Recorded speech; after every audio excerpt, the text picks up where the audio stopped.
The U.S. Attorney here in Milwaukee has agreed to review the Dontre Hamilton case. But the Hamilton family is still frustrated with the feds. Jermont Terry at the federal courthouse now with more. Jermont? Yeah, Steve, U.S. Attorney Jim Santel will look over the Hamilton case to determine if his civil rights were violated. Supporters of Hamilton are pleased to hear this, but they are not pleased with the lack of communication coming from the U.S. Attorney in this federal building behind me.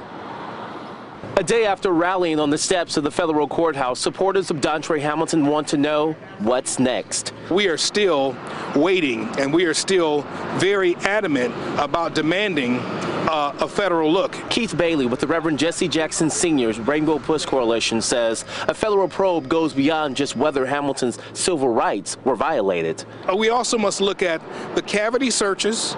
We must look at the many issues that are ills. Back in 2012, the FBI and the U.S. Attorney launched a federal probe into the practices and patterns of Milwaukee police. The death of Derek Williams, who died in the back of a police squad begging for help, and the strip search scandal where officers performed illegal cavity searches of black men prompted the original probe. It leaves Bailey to wonder if this is simply rhetoric coming from this federal building. It shouldn't take another 2 years, another 3 years. It would be helpful for us to know from the Department of Justice where that stands. The attorney for the Hamilton family insists Milwaukee has seen its fair share of problem cases. He believes it's time for the FBI and the U.S. Department of Justice to start talking. If it's something that we should just forget about, or whether we need to renew the request again and directly going to Eric Holder, directly asking for that to occur while they're still investigating the Dontre Hamilton case.